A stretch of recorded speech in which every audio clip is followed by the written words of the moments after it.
নমস্কার বন্ধুরা, সবুজ মেরুন বাগানের আরেকটি ভিডিওতে আপনাদের সবাইকে স্বাগত জানাই। এটি আমার একটি পাকিস্তানি পাতি লেবুর গাছ। আমাদের এখানে কলকাতা পাতি আছে। কলকাতা পাতিতে প্রচুর ফলন হয় ঠিক, কিন্তু কাঁটাও হয় প্রচুর, যেটা গাছের একটা নেগেটিভিটি। কারণ এত কাঁটার মধ্যে গাছটিতে রক্ষণাবেক্ষণ করা একটু মুশকিল হয়। আর কলকাতা পাতিতে ডাইব্যাকও দেখা যায়।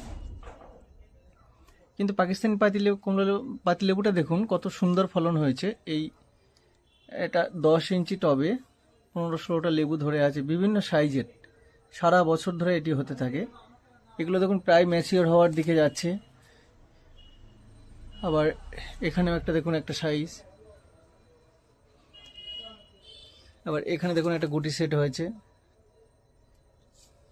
এখানেও একটা ধরে আছে। আবার এদিকে নতুন করে ফুল আসছে, যেটা সিজনাল ফুল। এবং এখানে দেখুন একটা সাইজ, ঠিক অন্য একটা সাইজ, মাঝামাঝি ধরনের একটা সাইজ। এই সময় গাছটির প্রচুর ফল থাকা সত্ত্বেও আমাকে রিপোর্ট করতে হচ্ছে, কারণ গাছটির গ্রোথের জন্য ভবিষ্যতে ভালো ফল পেতে চাইলে গাছটিতে কিন্তু বেশি জায়গা দিতে হবে, বেশি খাবারযুক্ত মিশ্র সারযুক্ত মাটিতে কিন্তু গাছটিকে বসাতে হবে। এবং গাছটির রিপোর্টিং কিন্তু খুবই প্রয়োজন। এই জন্য আমাকে এখন এই গাছটিকে একটা 12 ইঞ্চি প্যারালাল টবে রিপোর্ট করতে হবে।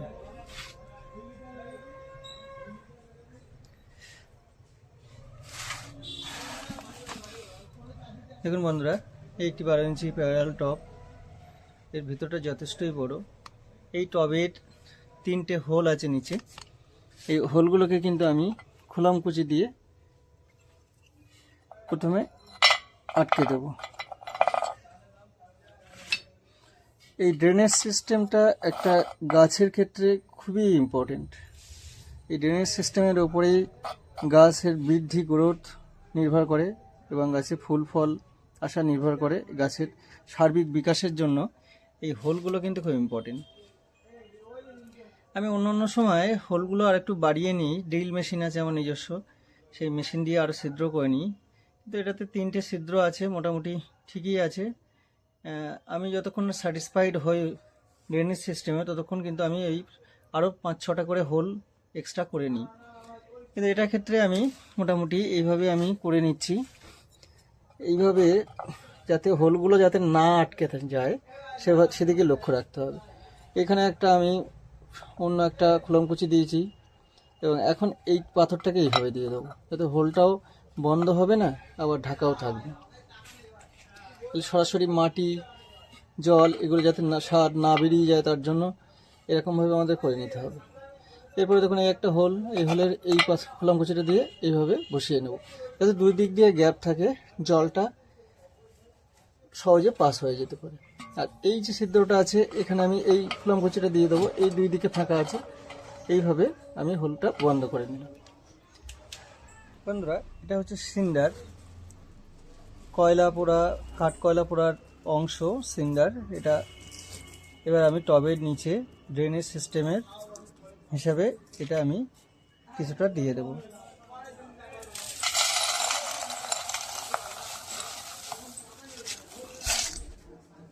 ধুলোয় ভরে গেছে।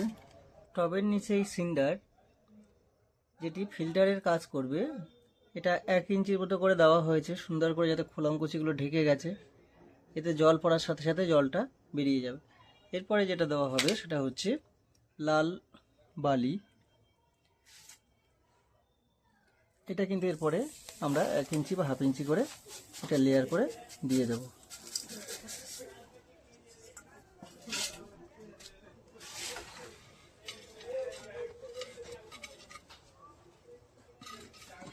এইভাবে আমার নিচে যে বেডটা তৈরি হয়ে গেল, টবের নিচে যে বেড, সেটা সুন্দরভাবে তৈরি হয়ে গেল। এটাই হচ্ছে টবের গাছ করার আসল চাবিকাঠি। এই ড্রেনেজ সিস্টেম টবে যত ভালো হবে, তত গাছের বৃদ্ধি বিকাশ ভালো হবে এবং পরবর্তীকালে সেই গাছে ফুল ফল ভালোভাবে আসবে। বন্ধুরা, এখানে আমার মাটি তৈরি করা আছে, দেখুন আম ও লেবু 8/2/2026। ডেটও দেওয়া আছে আম লেবুর জন্য এই মাটিটা তৈরি করে রাখা আছে। এই মাটিটা এখন আমি নিয়ে নেব এবং গাছটিকে আমি রিপোর্ট করব। এই মাটিতে নির্দিষ্ট অনুপাতে গোবর সার এবং আপনার অন্যান্য যে মিশ্র সার আগে থেকে তৈরি করে রাখা সেটা মেশানো আছে এবং এতে ফাঙ্গিসাইডও মেশানো আছে। মাটিটাকে সেইভাবে তৈরি করে রাখা আছে। এভাবে যখন আমি রিপোর্ট করতে চাইবো এই মাটিটা নিয়ে আমি রিপোর্ট করতে পারবো। এখন টবের নিচে আমি কিছুটা মাটি দিয়ে জায়গাটাকে লেবেল করে নেব। এই শক্ত মাটিগুলোকে বের করে দেবো তলা থেকে, একটু সমান করে নিয়ে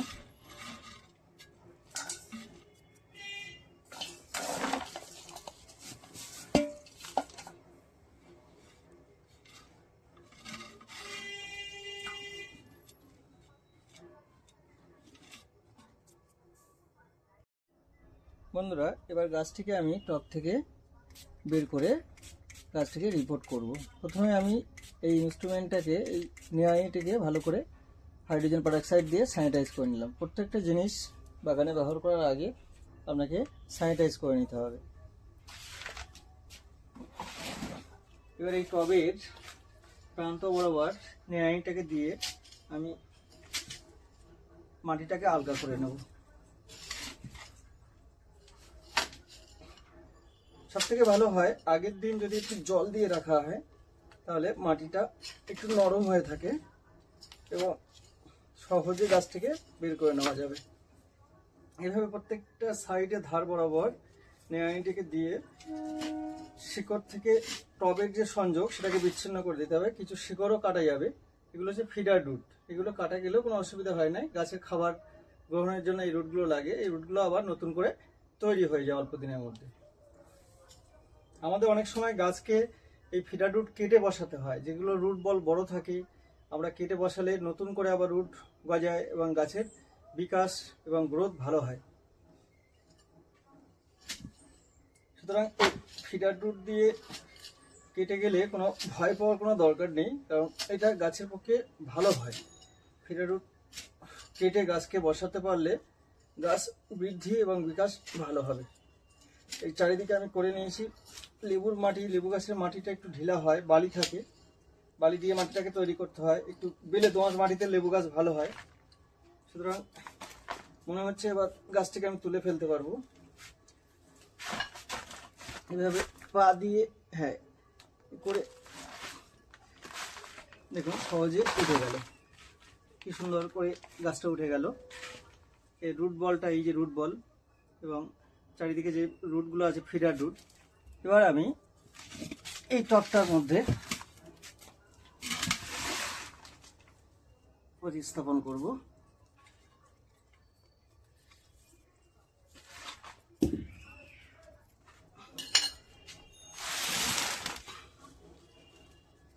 গাছটিকে টবের একদম মাঝ বরাবর, মিডিল বরাবর বসিয়ে তারপরে এবার আমি মাটি দিয়ে, আগে থেকে তৈরি করা মাটি, এই মাটি দিয়ে আমি চারিদিকে ভর্তি করে দেব।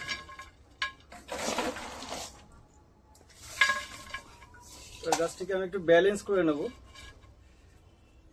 গাছটা এমনি দাঁড়িয়ে গেল, সোজা থাকলো। এটাকে একটা স্ট্যান্ড দিয়ে বেঁধে দেবো। পরে মাটি দিয়ে আমি এটাকে টবটাকে ভরে দেবো।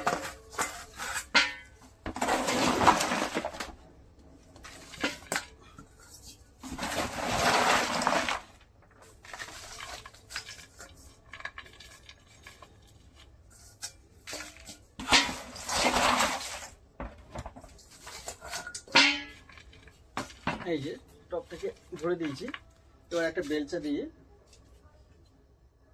বেলচাটা আগে থেকে স্যানিটাইজ করা আছে, বেলচা দিয়ে আমি চারপাশটা একটু মাটিটাকে ভালো করে পূর্ণ করে দেবো।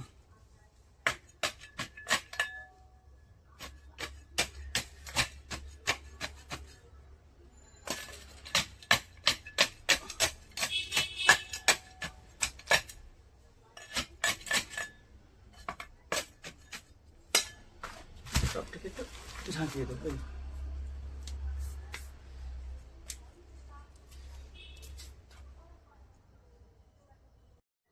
বন্ধুরা, এবার গাছটিকে আমরা জল দিয়ে ভিজিয়ে দেব। টবের উপরে দেখুন 1.5 থেকে 2 ইঞ্চি জায়গা ফাঁকা রাখা হয়েছে, এটা সার এবং জল দেওয়ার জন্য। জল দিয়ে আমরা ভিজিয়ে দেবো।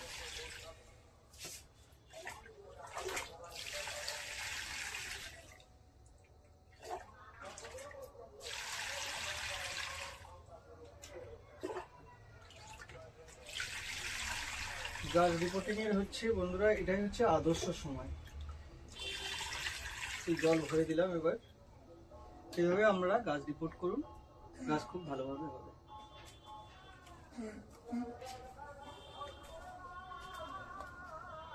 বন্ধুরা, আমাদের চারিদিকে এত মানব সভ্যতার হতাশা, নিপীড়ন, হানাহানি, অত্যাচার ও ধ্বংসস্তূপের মাঝে কবি সুকান্ত ভট্টাচার্যের ছাড়পত্র কবিতার কয়েকটি লাইন দিয়ে আমি শেষ করব।